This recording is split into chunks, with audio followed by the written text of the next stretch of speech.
What's poppin', everybody? This is Sir on the Whimsy Players channel, and today I'm going to show you guys my Boa Hancock blue deck. I've honestly changed this deck around a lot of times.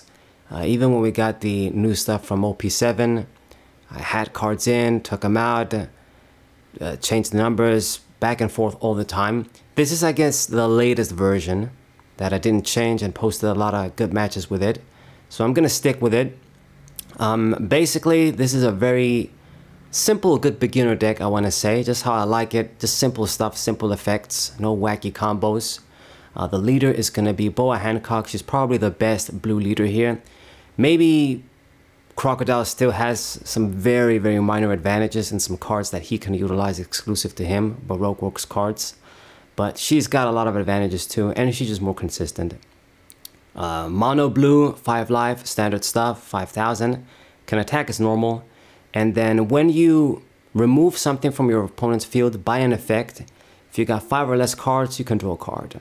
So when you use an event like 3000 Worlds or Red Rock, basically to remove something, you're getting a card back, so it's almost like not even a 1-for-1, it's a +1, and you get that removal. Now, obviously, we run a lot of these cards because they're great triggers too, but I'll get to them later. But this is basically Boa Hancock. She's a 7 Warlords of the Sea and Kuja Pirates. She's got her own exclusive cards, but we don't really use any of them, I guess. There's Margaret, but she works with any blue deck, really. Okay, so main cards. Got 4 Weevil. So this is the best 4-drop. Not having it in hand, he doesn't have a counter. But he's 6k, just like a vanilla that would be 4. But instead of the 1000 counter in hand, he just draws a card on summon, which I really like. Once again, +1s, simple effects. Drawing a lot of cards obviously could conflict with Boa, but because our aim is to just discard for defense, 2k counters, and of course we want to play cards down, it doesn't bother you too much. So max this guy out, he's awesome. I do one of the original Boa Hancock from OP1. So this card isn't the same as what it used to be, of course. 4/5 is not bad. I mean, she's a blocker. The Dawn effect can get you draws on attack or on block. So she's kind of versatile in this regard. But when you're in between like this right now, I mean, she's just going to be worse than like other cards. They're just going to do straight up things. Like Margaret draws a card on summon, blocker. I guess she still gives you 1000 in hand. So, what's the phrase? Jack of all trades, master of none kind of thing. You know, she's good at blocking, decent at attacking, but not the best at either. So, you know, you got to keep in mind the cost. You know, a 5000 blocker cost is good, but she costs 4 too. That's the same as Weevil. That's going to put in work and attack, and draw me a card on summon. Anyway. I do one of the Gecko Mori as well. This is just something that's another vanilla since we can't have the 5th dude. He's a counter in hand, and I just want stuff to summon with Jinbei. So that's the point. Get big summons with Jinbei, and this is the best, you know, cost 4, most attack. So we run him. Then for the biggest boss characters, the double Kaido. So I used to do, you know, the double OP5 Kaido because it's just overall better drawing you 4 cards late game.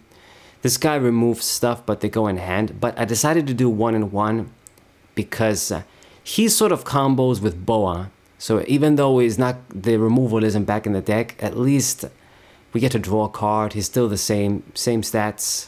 It's removal at the end of the day. 8 cost isn't the greatest. There's a lot of times big dudes that you can't remove. But I mean, these are the blue bosses we got right now. Like these two are basically the best that I can think of.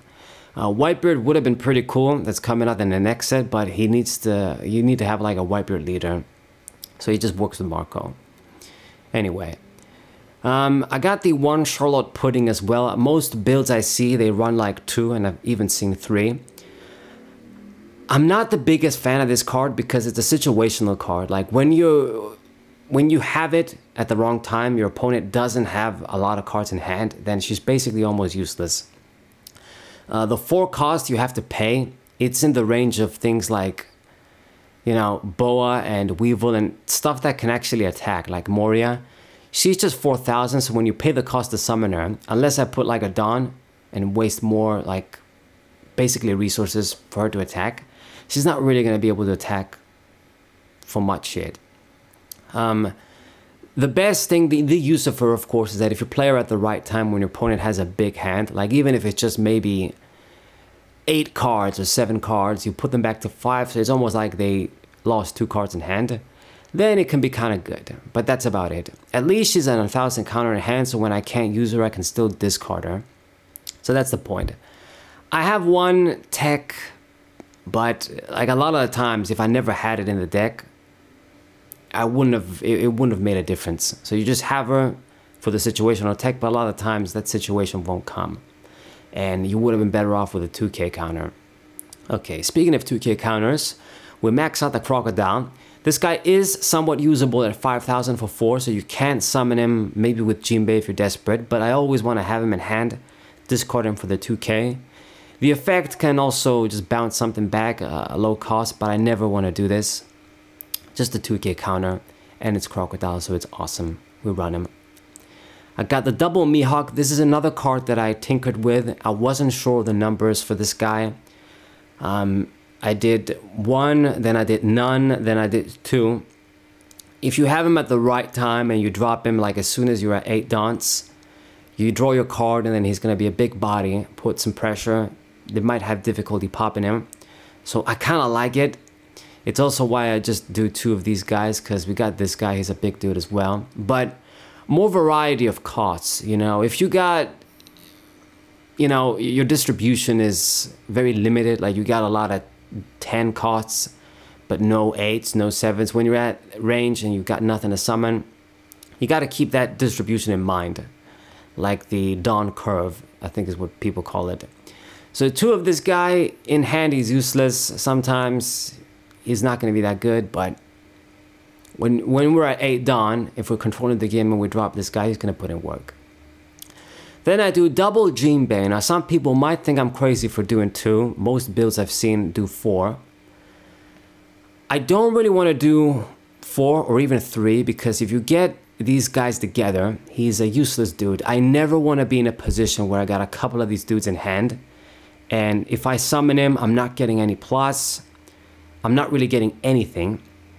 And just having him in hand, not playing him, is a weaker counter to at 1,000. So just 2 should be pretty good. We got other cards as well that give us other utility that are more consistent. You can call me crazy if you want, but I've gone by with 2. Maybe if we get some cards that give me some sort of regulation, or I don't know what the future holds, but I'm fine with 2. I think it's just the perfect number. Max out the Sengoku, which is the Searcher. Navy dude, but he's going to give us 7 Warlords of the Sea.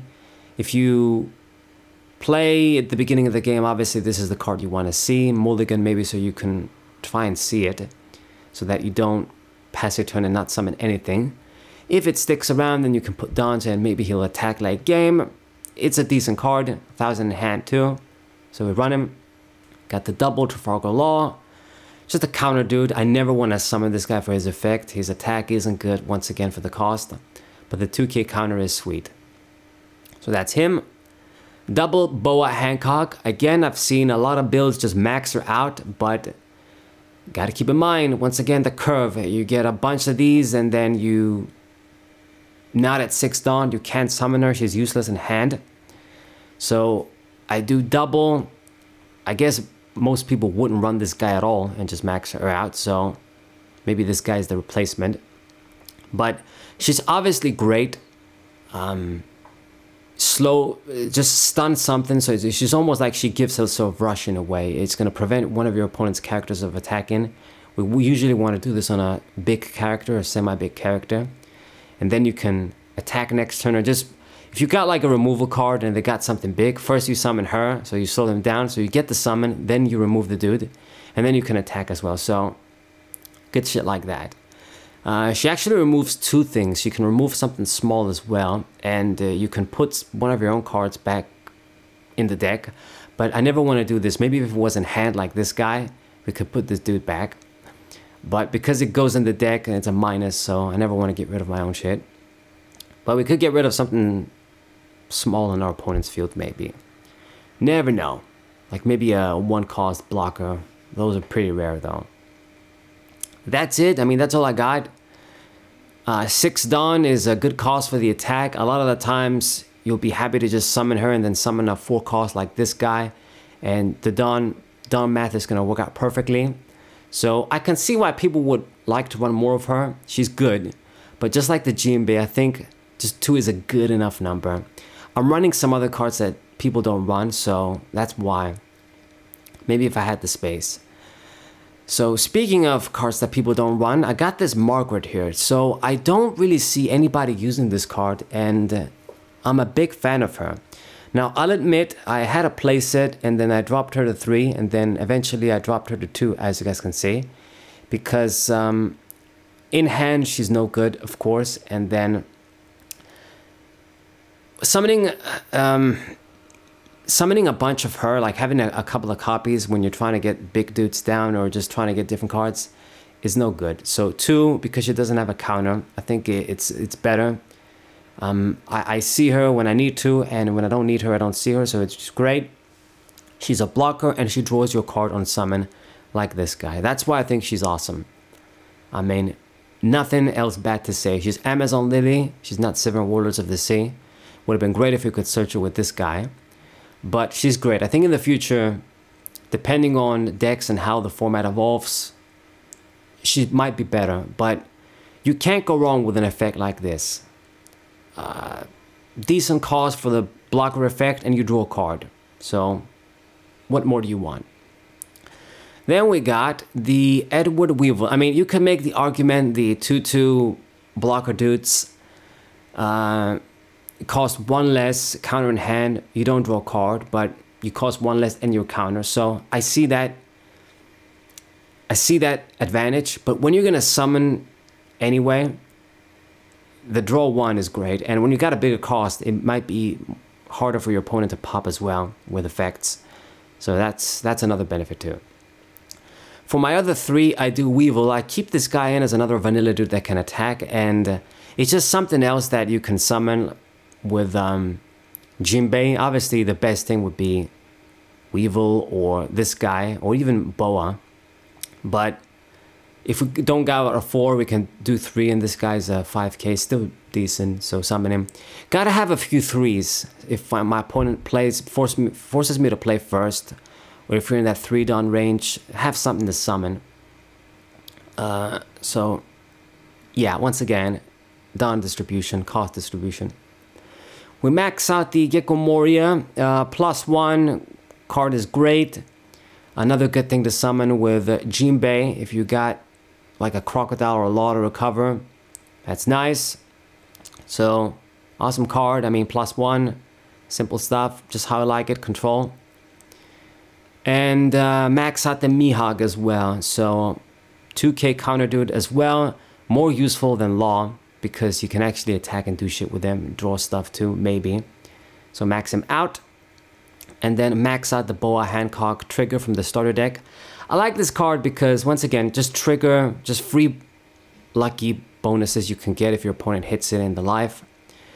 You can actually summon her with Jinbei too. Don't forget, like if you really don't have anything to summon, you can still just use this guy to summon a blocker and maybe get a little bit of defense. She's a 3 cost too as well, so in awkward situations, I might summon her and she's gonna put in work as some defense. So you never know, if they can't pop her, she'll be a nice decoy. So that's great. And then the rest of the stuff is just events for lucky triggers and just good removal cards to combo with Boa. I do the triple 3000 Worlds, max out Gum Gum Red Rock, and do triple of Gravity Blade Raging Tiger. So my favorite out of all of these is Gum Gum Red Rock, because it's just a guaranteed kill or removal on even the biggest characters. 10 cost, Big Mom, Kaido, Shanks, whatever, like Yamato, she's a 9, but biggest dudes, you get rid of them, no problem. The trigger is decent too, you can remove something with a cost 4 or less. I wish it was 5 or less, but can't make it too broken, I guess. So that's fair enough. Obviously, bouncing cards or spinning cards back in the deck plays through the black cards that can't be popped, so that's great. Then we got the Gravity Blade Tiger. This is great when they got a couple of semi-big dudes, and when you can get rid of two with one, it's just too strong. This card is busted at the right times, but not always. Like if they got the single big dudes, then this card is useless. The trigger is stronger though, getting rid of a cost 5 or less, so that's great. So running a couple of these as well. Hopefully they end up in the triggers, or I just have it when my opponent has the corresponding cards to make the most out of it. I mean, maybe if you get rid of like 1/6 dude, it might still be alright if you don't have anything better to do. And then the cost 7, obviously you can combine it with a 3 summon like her, this dude, or even her. But you obviously want to get the double plus. And then this guy, it's like the basic Death Smoke-esque removal, I guess, from Duel Masters. The cost 4, I mean, Death Smoke could pop anything as long as it wasn't tapped, so it's stronger. This is just going to get rid of something with a cost 5 or less, but for the cost you're paying, it's a fair enough exchange. One more cost goes back in the bottom of the deck, so things like Kizaru can't dodge this card. They're going to get removed as well. The trigger might be decent still, 3 costs or less. Maybe you'll get lucky and hit something. A lot of people don't play like vanilla dudes like this guy, so we're not going to get that nice trigger, but I mean, you never know. Got this awesome manga artwork as well, Zoro versus Mihawk. All of them actually, when you think about it, so it's great. And this is my Boa Hancock deck. Once again, you got a lot of different options and different numbers you can do. You can do less of this guy, more big bosses, more of the big bitch, more of Margaret, maybe more Jinbei, drop this bitch completely, do more 2K counters, like you can do more Law, you can do Sandisonia, you can do like the one blocker Law if you want to do more cheap characters like that. Just a lot of options. That's why I love blue and love this deck. I mean, you could even, it might be bad, but I even tried this out. You can do like the Mihawk, not Mihawk, the Don Flamingo from the starter deck. Cost 7. But if you play first, then he's in that range to get summoned on the 7th when you're at 7 Dawn, remove something, combos with her. So similar to this guy, sort of, but not that good. I think we need like a different leader. Like a leader that makes you, all the cards that get bounced in hand get removed in the deck. Then those cards might be good. What else can you run? Even Ace. Like I had Farfist Ace that cost 5 and I liked him, but in the end I had to get rid of him because 6K blockers, they're good to block like the leader, like a guaranteed leader block if they don't, your opponent doesn't put downs. But that's just a bit too situational to be useful. He costs 5 too, and for costing almost as much as Boa and not really providing much while being a block, like if I'm gonna block with something that's gonna die anyway, might as well block with Margaret, right? Or this bitch. So that's why I dropped him. The draw effect could have been useful too, but ultimately you get more bang for your buck for the dawns with different cards. So yeah, like even this guy's more useful. Right, this is my deck profile, guys. If you wanna net deck it, try out for yourselves, or just was curious about my list. We're gonna get the next set pretty soon, so I'm just gonna hold off to making a new deck and just trying stuff out until then. And then we're gonna do new stuff. I'm gonna have to drop this deck for a little bit just to show more stuff, variety for the channel. And that's about it. Hope you guys enjoyed this deck video. Subscribe to the channel, leave a like, share the video with your friends, and I'll see you guys next time. What up?